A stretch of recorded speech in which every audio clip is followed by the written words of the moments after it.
Okay, this is section 4.4, rational functions and their graphs. Definition. A rational function is a function that can be expressed as the ratio of two polynomial functions. Some examples. Number one, all polynomials are rational functions. So it's a polynomial function over 1, since constant value functions are also polynomials. So this is analogous to saying that all integers are rational numbers, like 5 is 5 over 1. Number two, r of x equals 1 over x. F of x is negative 3 over x squared. G of x equals x plus 5 over 3x minus 8, and so on. Those are all rational functions. Polynomial over a polynomial. F of x equals x squared minus 5x minus 6 over x squared minus 16. H of x equals 4 minus 7x all over 1 minus x squared. Those are also rational functions. Again, a polynomial over a polynomial. So domain and zeros of rational functions. Now, since there is a denominator with these guys, there is a domain issue. Remember, you are not allowed to divide by 0. So domain. So we're not allowed to have an expression equivalent to 0 in the denominator. So that means the domain of a rational function is all real numbers except those that make the denominator equal to 0. So for some examples, you want to find the domain of each function. Simplify your answers. Do not use mixed numbers or decimals in your answer. So here's our first one. R of x equals 4x minus 5 all over 2x plus 3. Again, the numerator has nothing to do with it. We're saying that right now because we're going to assume that the numerator and denominator have no factors in common. So our solution here. Set the denominator equal to 0 and solve. Okay, we're finding out where the denominator is equal to 0. So we're actually finding out numbers that are not in the domain. So notice we're actually having a nice little equation here. So 2x plus 3 equals 0. Again, it's the denominator, not the numerator. So subtract 3, divide by 2. So x equals negative 3 halves makes the denominator equal to 0. So our domain is everything but x equals negative 3 halves. So the set of all x's such that x does not equal negative 3 halves. We can also write it as an interval, minus infinity to minus 3 halves, union minus 3 halves to infinity.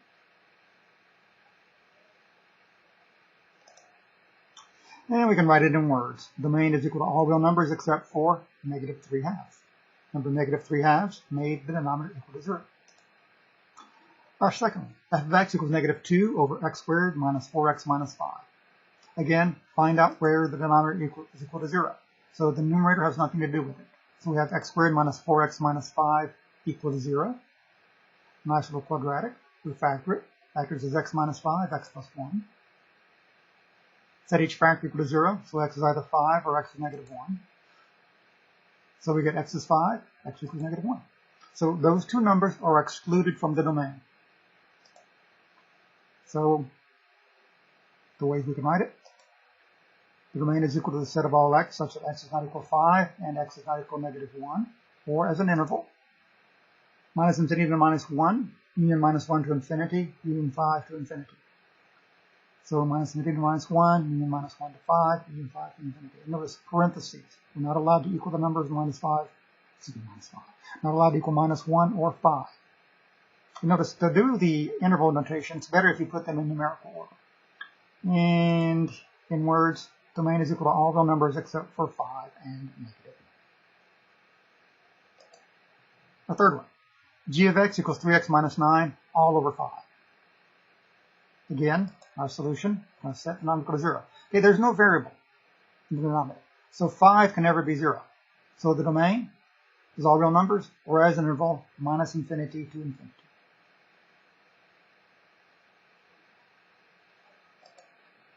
Zeros. Okay, the zeros of the rational functions. So recall, a 0 for a function f is a number z that satisfies f of z equals 0. It's a number that when you plug it into the function, you get the value of 0 when you evaluate. So for a fraction, remember, rational functions are fractions. The fraction is equal to 0 if the numerator is equal to 0 and the denominator is not 0. Now later on we're going to worry about what if the numerator and denominator equal to 0 at the same time.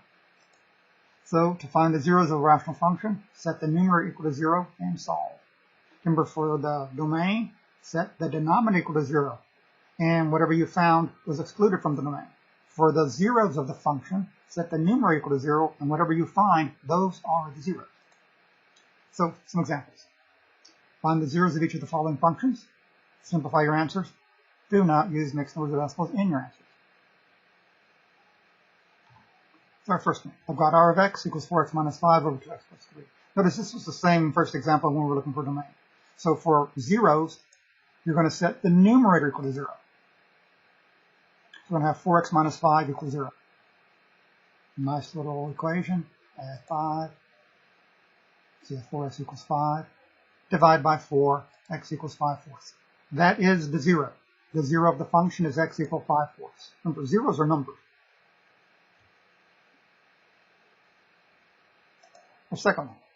F of x is negative 2 over x squared minus 4x minus 5. Again, this is the second example from finding domain. So remember, to find the zeros, you're going to set the numerator equal to 0 and solve. Notice the numerator is negative 2. The numerator is a number. Negative 2 can never be 0. So that means this function has no zeros.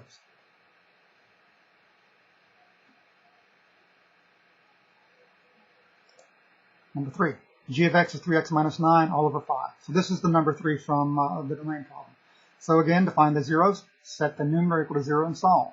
So I got 3x minus 9 equals 0. Add 9, so 3x equals 9. Divide by 3, x is equal to 3. As far as 0 is, x equals 3.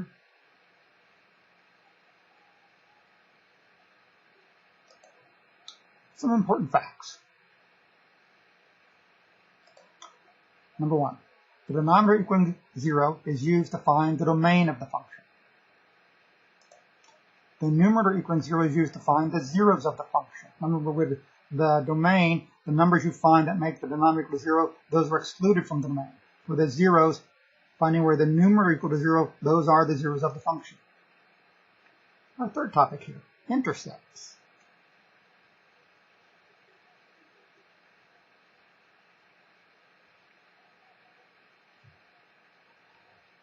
Part A, the x-intercepts. Recall. The procedure for finding the x-intercept of a function is the same procedure used for finding the zeros of the function. The zeros are actually the x-coordinates of the x-intercepts. The y-coordinate is 0. Remember, you're crossing the x-axis. So the zeros are the x-coordinates of the x-intercepts. The y-coordinates of the x-intercepts are 0. So we already know how to find x-intercepts. So finding the x-intercepts for a rational function comes down to finding where the numerator is equal to 0. Okay. Part B, y-intercept. Remember, there can only be one y-intercept for a function, otherwise it fails the vertical line test. Recall, to find the y-intercept of any function f, we evaluate f of 0. This is true for rational functions as well. So this gives the y-coordinate of the y-intercept, the x-coordinate is 0. Now, if 0 is not in the domain of the function, then that means the function has no y-intercept. Remember, it doesn't have to cross any axis. So some examples. We're going to find the x, y-intercepts for each of the following. Simplify your answers. Do not use mixed numbers in your answers. Write your answers as points or ordered pairs. Remember, intercepts actually aren't points. Here's our first one. F of x equals x squared minus 9x plus 8 all over 2x plus 4.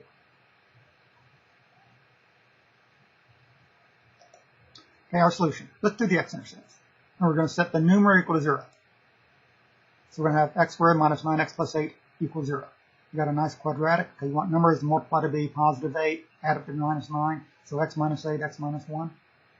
So set each factor equal to 0. So x minus 8 equals 0, or x minus 1 is 0. So you get x is 8, or x is 1. Remember, those are the x coordinates of the x-intercepts. As points, it's 8, 0, 1, 0.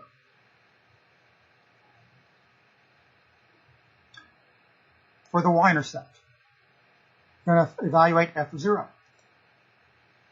So we're going to have 0 squared minus 9 times 0 plus 8 all over 2 times 0 plus 4. You get 0 minus 0 plus 8 all over 0 plus 4. You get 8 over 4, which is 2. That's the y-coordinate of the y-intercept. Move that coordinate to 0. So as a point, it's 0, 2. Notice, if we were graphing this function, we already have 3 points. Number 2, g of x equals 3 over x minus 7. Okay, the x-intercept, remember, find out where the numerator is equal to 0. The numerator is 3. Excuse me. It's never 0. So you don't have any x-intercepts. Remember, you don't have to have any. For the y-intercept, we're going to evaluate g of 0. So we're going to have 3 over 0 minus 7, which is negative 3/7, as a point 0, negative 3/7. So if we were graphing, we only have 1 point. Asymptotes. So our fourth topic here, asymptotes. For our course, we have the following definition for an asymptote. A line that a graph eventually gets closer and closer to is called an asymptote. Now, some of you may have been told that you can never cross an asymptote. Actually, you can. There are certain types of asymptotes you never cross. And you can also have things other than lines as asymptotes. We're only going to look at lines as asymptotes. A rational function has 3 types of asymptotes. We'll look at under what conditions a particular type of asymptote exists and how to find the equation of the asymptote. So part A, vertical asymptotes, so vertical lines. Vertical asymptotes are usually abbreviated VA, or vertical asymptote. It takes too long to write out vertical asymptotes. So the vertical asymptotes of a function are where the denominator is equal to 0. Notice this is like finding domain. Now, remember, since you can't have 0 in the denominator, that means a graph does not cross its vertical asymptotes. So graphs never cross the vertical asymptotes. Actually, the vertical asymptotes divide the graph up into pieces. So therefore, if a function has any vertical asymptotes, then the graph of the function will occur in pieces. The number of pieces is always 1 more than the number of vertical asymptotes. So if you have 1 vertical asymptote, you'll have 2 pieces. 2 vertical asymptotes, you'll have 3 pieces, and so on like that. Again, remember, graphs never cross their vertical asymptotes. Remember, asymptotes are lines. Lines have equations. So a vertical line has the equation x equals a number. So recall that a graph that occurs in 1 piece is called continuous. So that means that if a function has any vertical asymptotes, then it's not continuous, because it's occurring in pieces. Before doing examples, we're going to look at the other 2 types of asymptotes. Horizontal asymptote. The horizontal line. Remember, a horizontal line has y equals a number. And the x-axis is a special horizontal line. Its equation is y equals 0. So horizontal asymptotes are usually abbreviated HA, or horizontal asymptotes. Number 1, the x-axis is a horizontal asymptote. How do we know if we have this? So the x-axis is a horizontal asymptote. Remember, the x-axis is y equals 0. So the x-axis is a horizontal asymptote if and only if the degree of the numerator is less than the degree of the denominator. Remember, the numerator and denominator are polynomials.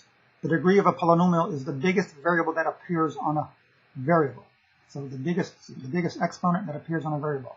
So if the numerator has a smaller degree than the denominator, the x-axis, which is y equals 0, is a horizontal asymptote. So again, the x-axis is equation y equals 0. So other horizontal lines is asymptotes. Okay? Now, you could, for a rational function, you can have at most 1 horizontal asymptote. You may not have any. So, how are they? Determining when a rational function has a horizontal asymptote. Now, we've already seen one case. The x-axis, if the degree of the numerator was smaller than the degree of the denominator. So, if the degree of the numerator is equal to the degree of the denominator, then the function has a horizontal asymptote. So again, you're looking at the largest exponent on a variable.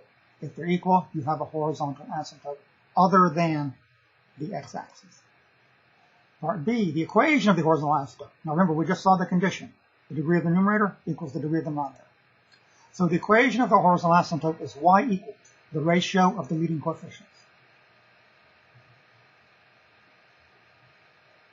Remember, the leading coefficients are the coefficients of the leading term. The leading term is the term that had the biggest exponent on the variable. So note, a rational function will have at most 1 horizontal asymptote. It may not have any. It's not weird if it doesn't have any. And it's also not weird if the graph crosses this horizontal asymptote. Because that if you give it to your calculated graph, it does look funny, and that's kind of your clue that you're crossing the horizontal asymptote. Oblique or slant asymptotes. So oblique asymptote is usually abbreviated OA. I tend to say oblique rather than slant. So this is any line that's not vertical or horizontal, kind of your typical f of x equals mx plus b. So definition, a line that is neither vertical nor horizontal is called an oblique line or slant line, so whether it's an asymptote or not.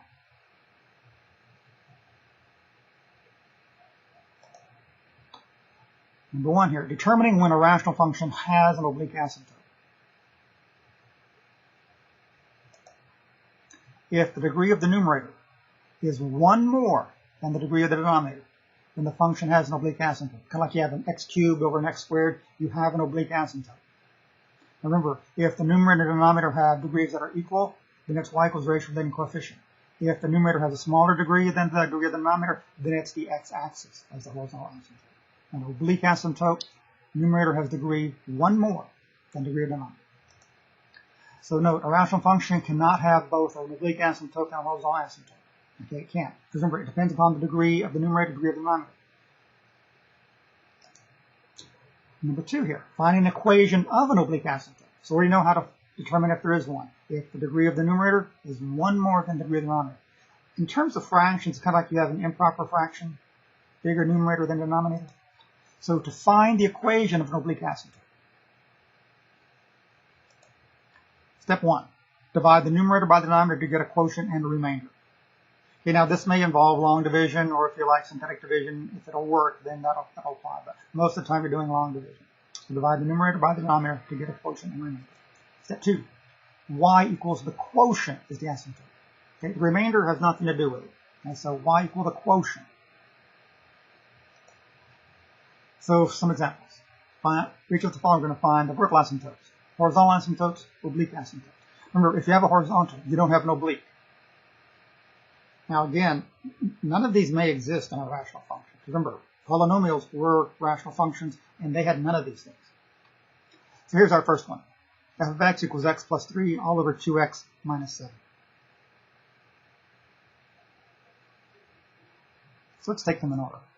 So part A, the vertical asymptotes. Remember, it's where the denominator is equal to 0.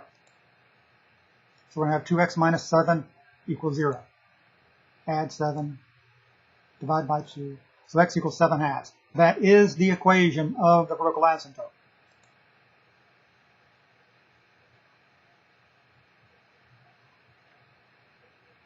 For part D, horizontal asymptotes. Okay, you're going to look at the degrees. The numerator has degree 1. That's the largest exponent of a variable. The denominator has degree 1. That's the largest exponent of a variable. So we do have a horizontal asymptote. Remember, it's y equal the ratio of leading coefficients. So we're going to have y equals 1 over 2. So y equals 1 half is the horizontal asymptote. Now, because we have a horizontal asymptote, part C, oblique asymptote, there aren't any. So we have no oblique asymptote. So since the degree of the numerator is not one more than the degree of the denominator, there is no horizontal asymptote, excuse me, no oblique asymptote.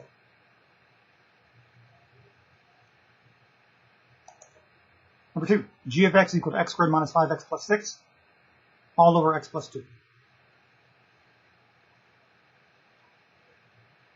So vertical asymptote, remember, set the denominator equal to 0. So we're going to have x plus 2 equals 0. Subtract the 2. X equals negative 2. That is the vertical asymptote. Okay, don't just write negative 2. Remember, it's a line, it has an equation, x equals negative 2. Horizontal asymptote. You're going to look at the degrees. Numerator has degree 2. Denominator has degree 1. The degree of the numerator is not equal to the degree of the denominator. You do not have any horizontal asymptotes.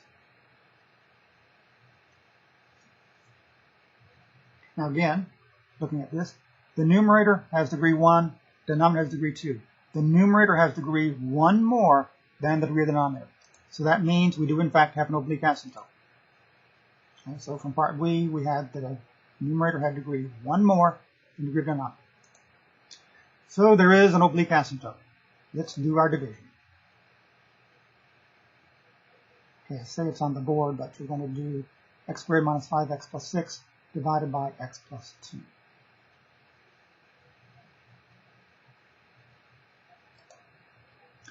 Graphing rational functions. kind of the ultimate, what this is leading up to. So we present some general guidelines for graphing rational functions. The general guidelines for graphing rational functions. Kind of do these things and the rational function should pop out nicely. Number 1, find all x-intercepts. So that gives you some points. Okay, remember, this is where the numerator is equal to 0. Now, there may not be any x-intercepts. Step 2, find the y-intercept. Remember, this means evaluate f of 0. Again, there may not be any y-intercept. So after these first two general guideline things, nothing may happen. Number 3, find all asymptotes. The asymptotes act as guides in graphing the function. Part A, the vertical asymptotes. It's where the denominator is equal to 0. Okay, remember, the graph will not cross any vertical asymptote. Horizontal asymptote occurs when the degree of the numerator is less than or equal to the degree of the denominator. If the degree of the numerator is strictly less than the degree of the denominator, then the x-axis is a horizontal asymptote. And the second thing, if the degree of the numerator is equal to the degree of the denominator, then y equals the ratio of leading coefficients is the horizontal asymptote. Now usually we sketch in the asymptotes as dotted lines or very light lines because they help us to graph it, but they're not part of the graph. A rational function can have at most one horizontal asymptote. Again, it may not have any. Just like you may not have any vertical asymptotes either.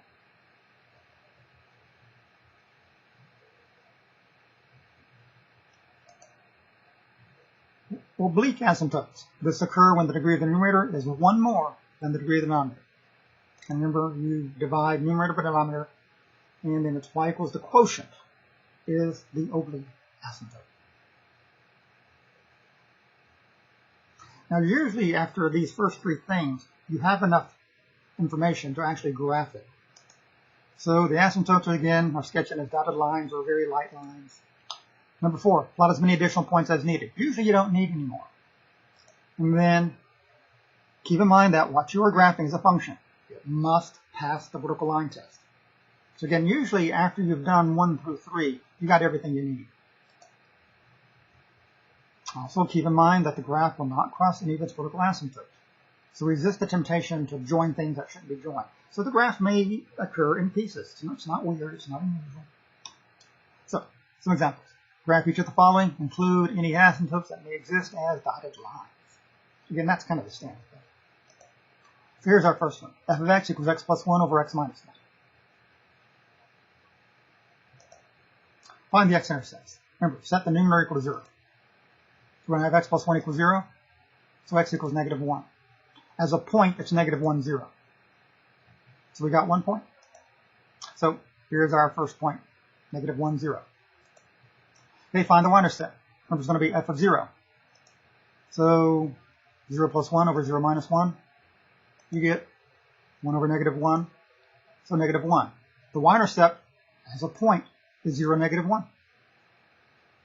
So we go ahead and plot that. Okay. So again, don't just play connect the dots and say, oh, it's a line. It's not a line. Okay, vertical asymptotes. Remember, it's where the denominator is equal to 0. So x minus 1 equals 0. X equals 1. So that's our vertical asymptote. Sketch in the dotted line, x equals 1. Okay, it's not very light. The software for some reason wouldn't make it dotted. Now, remember, the graph is going to occur in 2 pieces. The number of pieces is 1 more than the number of vertical asymptotes. So there's a piece over here, and there's also a piece over here.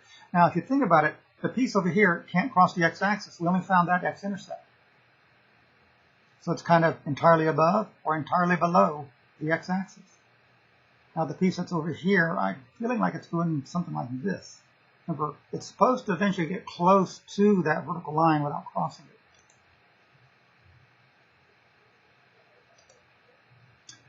Horizontal asymptotes. Okay, degree of numerator equals degree of denominator. They're both 1. So it's y equals 1.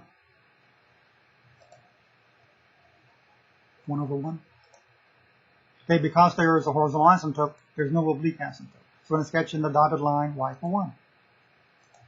So there that is. I'm now getting the impression that I have a piece down here, and the piece that's to the right of x equals 1, it has to be up here. Because remember, if it's down here and it's going to get close to these lines, it has to cross the x-axis, and there is no x-intercept. So we actually have enough information to graph the function. Okay, so there's a piece down here. It has to be because of those intercepts. And the other piece is up here because no intercepts. It should say, you know, it looks like there's some symmetry. You just move the axes right one and up one. Yeah, that's kind of what happened.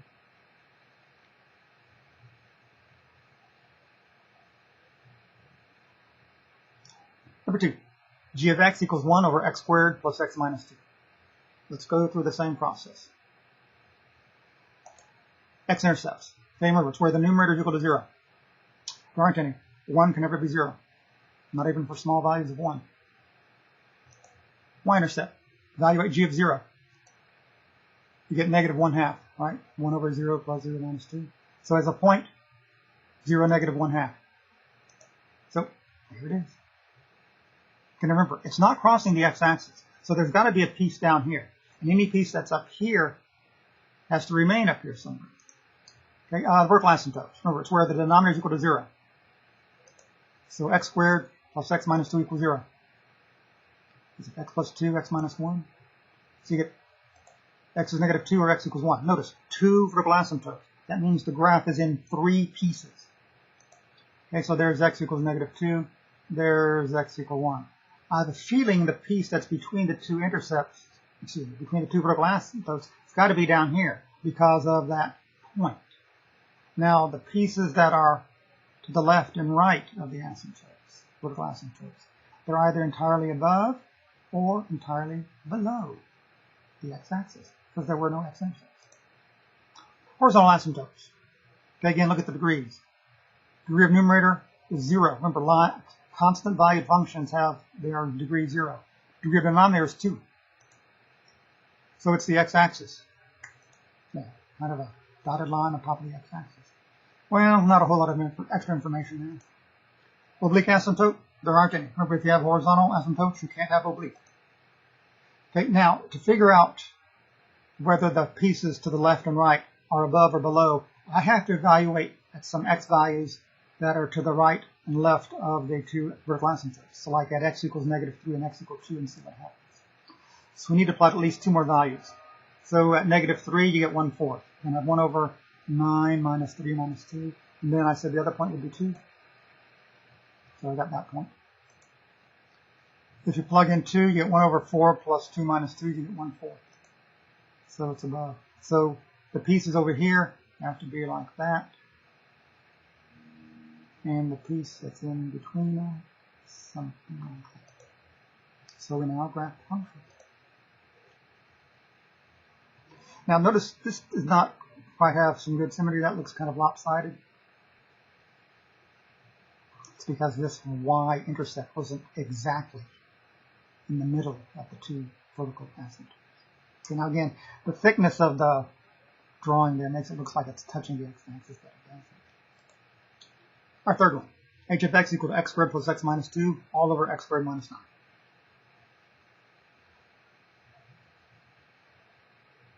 Let's go through the same process. Okay, let's factor everything in sight. What is this? X plus 2, x minus 1, x plus 3, x minus 3. Okay, factoring it does help to find the x-intercepts, and it does help to find the vertical asymptotes. It really doesn't help for the y-intercept. Okay, so the x-intercepts. Remember, you've set the numerator equal to 0. So you got negative 2 and 1. So negative 2, 0, 1, 0. I got 2 x-intercepts. There they are. Negative 2, 0, 1, 0. Y-intercept. Evaluate h of 0. It's easier to go back up to here. So if you evaluate h of 0, you get negative 2 over negative 9. You get 2 ninths. So 0, 2 ninths. These are some great numbers, aren't they? It's right there. Okay, the vertical asymptotes. Remember, it's where the denominator is equal to 0. We've already factored it, so it's x equals negative 3 or x equals positive 3. There are our two vertical asymptotes. So again, we have 3 pieces. So there's negative 3. Here's x equals 3. Okay, the piece that's in the middle, I have a feeling it's doing something like this. And notice these two pieces, we're going to have to evaluate, what, at negative 4 and positive 4 maybe? Okay, horizontal asymptotes. Degree 2, ratio leading coefficients, 1 over 1. So we got y equals 1. There. we have some useful information. Remember, these are only two x-intercepts. So there can't be a piece down here. There can't be a piece down here. So there has to be a piece that's going up here, a piece that's up here, and the piece that's in the middle, like that. Oblique asymptotes, you don't have any. If you have a horizontal, you don't have oblique. Okay, and again, we have enough to graph it. We need to plot at least 2 more points. We don't really, but we will.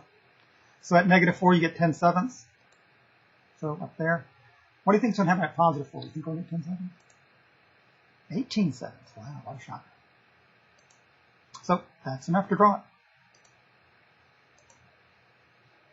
Again, there's not quite symmetry. It's kind of like it looks like it's smooshed in over here.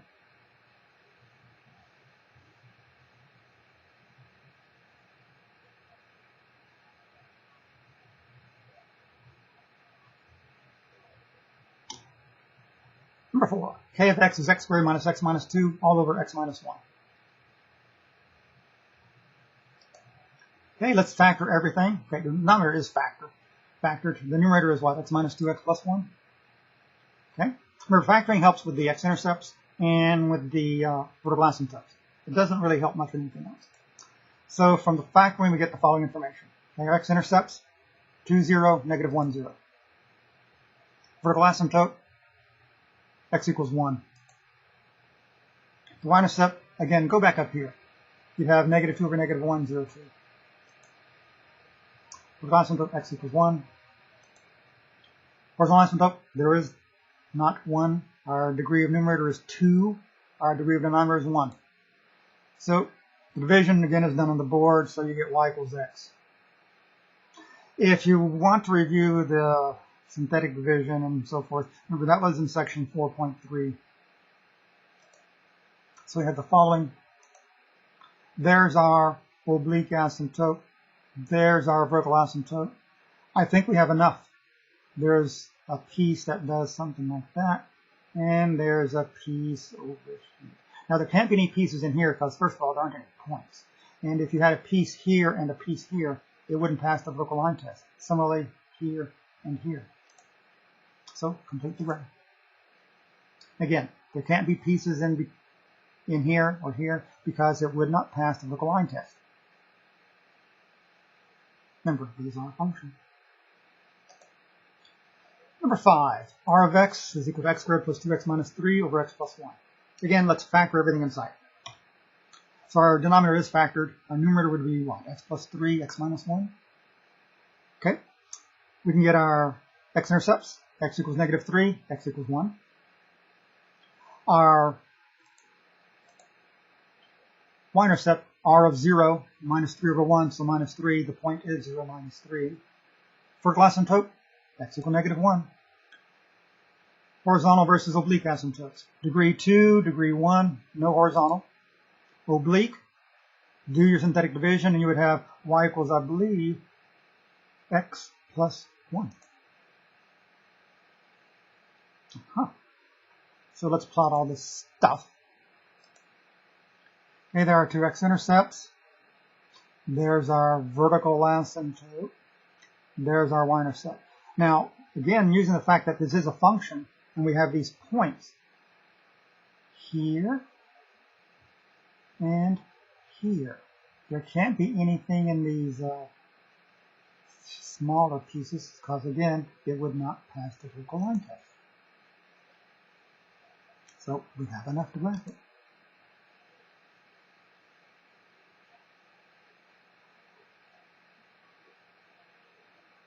Again, if you wanted to plot a few more points just to feel more confident, fine. There's nothing stopping you from doing that. It's just that you don't really need to. After you've graphed a few thousand of these, then you realize you don't need a whole lot of information to graph them at all. Graphs with holes are 6 complicated. Graphs with holes. And with by hole, we mean you've actually removed a point. So it's kind of like a point 2, 3 or something is not part of the graph. You've actually placed a hole where 2, 3 is. So all of our rational functions so far were reduced. That is, the numerator and denominator do not have a factor in common. Kind of like the fraction 3/6 that's not reduced, but 1/2 is. 3/6 has the factor 3 in common for numerator and denominator. So we now look at what happens if the numerator and denominator have a factor in common. This is why it is important that you get in the habit of factoring the numerator and denominator before graphing. That way you also get to see the x-intercepts and the vertical asymptotes.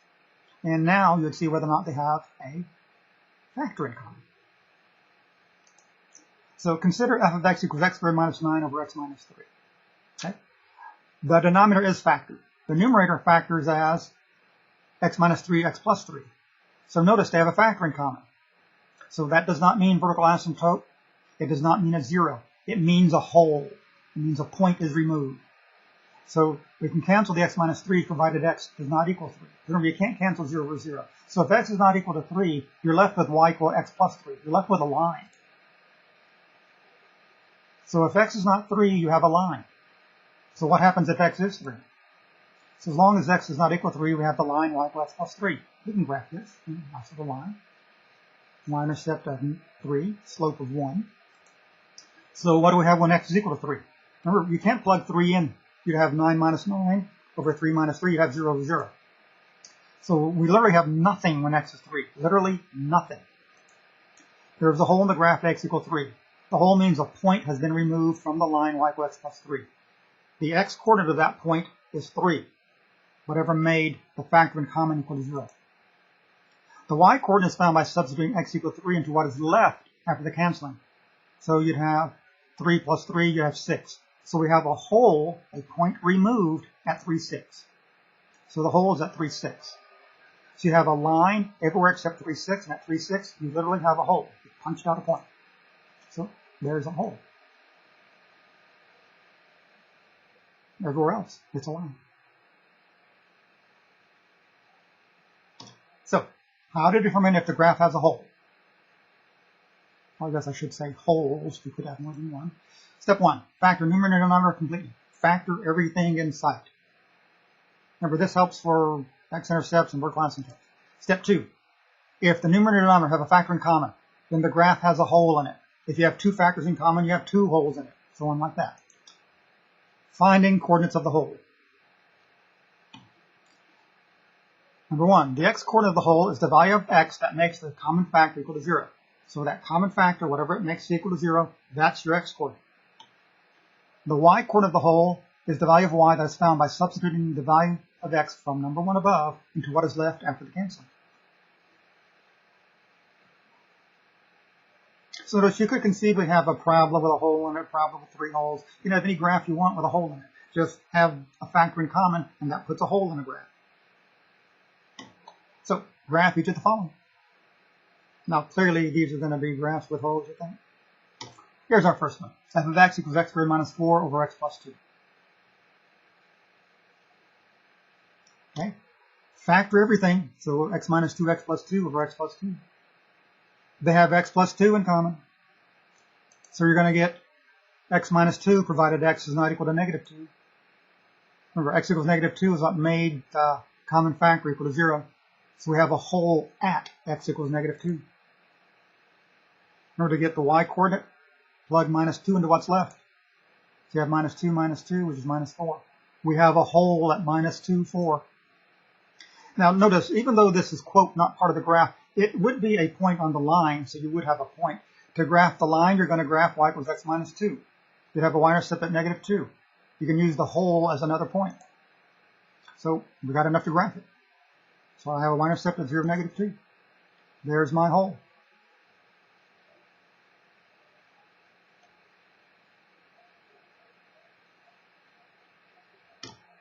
Number 2, g of x is x squared plus 2x minus 3 all over x plus 3. Okay, my denominator is factored. The numerator, x plus 3, x minus 1. Oh, the x plus 3's cancel.